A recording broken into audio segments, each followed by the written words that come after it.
বাইরে আপনারাই নম্র ভদ্র শান্ত শিষ্ট লেজ বিশিষ্ট মানুষটাকে চিনতে পেরেছেন। উনি হচ্ছেন বাংলাদেশের ভবিষ্যৎ প্রধানমন্ত্রী আম তারেক। আম নিয়েই উনার কারবার। 12 মাসের মধ্যে উনি 11 মাস আম বাগানের ভেতরে থাকেন আর 1 মাস ক্যামেরার সামনে এসে পাগলামি করেন। উনি কিন্তু সাধারণ কেউ না। উনি দালালি বিষয়ে অনার্স করেছেন হুলুলুলু থেকে আর চাটাচাটি বিষয়ে মাস্টার্স করেছেন উগান্ডা থেকে। শুধু তাই না, উনি নিঝুম মজুমদারের আপন মায়ের পেটের খালাতো ভাই আর সোলেমান শকুনের প্রিয় ছাত্র। উনি ওসমান হাদিকে নিয়ে এক ভিডিওতে বলেছিলেন, জুলাই গণঅভ্যুত্থানে হাদির কোনো অবদান ছিল না। জুলাই গণঅভ্যুত্থানের সময় ও গণঅভ্যুত্থান পরেও হাদি নামের কাউকে বাংলাদেশের মানুষ চিনত না। বাংলাদেশের সংকটে হাদিকে এই দেশের মানুষ পায়নি।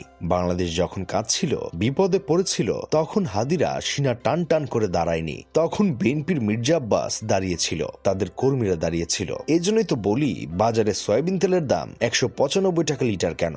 যে হারে তেল মারা হয়, তেলের দাম বাড়বে, এটাই তো স্বাভাবিক। তারেক রহমানের প্রতি আমার বিনীত নিবেদন থাকবে, দয়া করে আম তারেকের কপাল বরাবর একটা বিএনপির মনোনয়নপত্র ছুড়ে মারেন। দেশের আমজনতা আম তারেককে বিএনপির এমপি পদপ্রার্থী হিসেবে দেখতে চায়। যদিও উনার নিবন্ধনবিহীন একটা রাজনৈতিক দল আছে, উনি আমজনতা দলের সদস্য সচিব। তারপরও পাবলিক এখন মনে করছে আমজনতা পার্টি হলো বিএনপির কোনো শাখা উপশাখা। আম তারেকের এমন অনবদ্য তেল মারার সাফল্য দেখে উনার আমজনতার পার্টিতে যোগ দিতে চান ব্যারিস্টার সুমন। ফাপর টিভির সিনিয়র সাংবাদিক আবুল বিন কাশিমের ভাষ্যমতে, ব্যারিস্টার সুমন নাকি বলেছেন, আমি আমার সারা জীবনে শেখ হাসিনাকে যতটা তেল মেরেছি, আম তারেক অল্প কয়েকদিনে বিএনপিকে এর চেয়েও বেশি পরিমাণে তেল মেরেছে। আমি যেদিন জেল থেকে বের হব, সেদিনই আম তারেকের পার্টিতে যোগ দেব। উনার মতো তেলবাজ নেতা বাংলার ঘরে ঘরে থাকা দরকার। বাংলাদেশের একমাত্র স্যাটেলাইট বিজ্ঞানী পরে না চোখের পলক স্যার বলেছেন, আম তারেক একজন জীবন্ত প্রতিভা।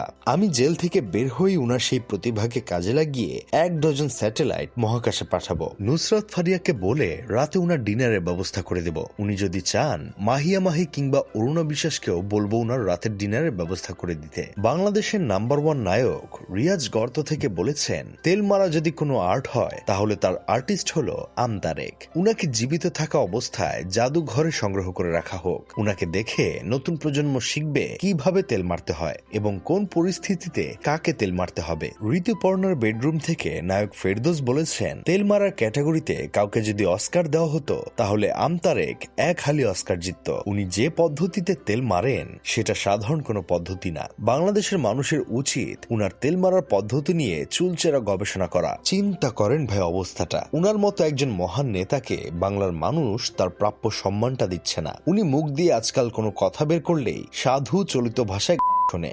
বারিশা হক কিংবা বর্ষা চৌধুরী তাদের পুরো জীবনে এত পরিমাণ শোনেনি, আম তারেক যত পরিমাণ শুনেছে। উনার দোষ একটাই, উনি বিএনপিকে একটু তেল মারেন। যারা খাওয়ায়, যারা পড়ায়, তাদের তেল মারাটা কি দোষের কিছু? আপনারাই বলেন। আম তারেক নিজের দলের নিবন্ধনের জন্য পাবলিকের কাছে একটু সাহায্য চেয়েছিল। পাবলিক তো সাহায্য দিলই না, উল্টো খাঁটি বাংলায় দিল।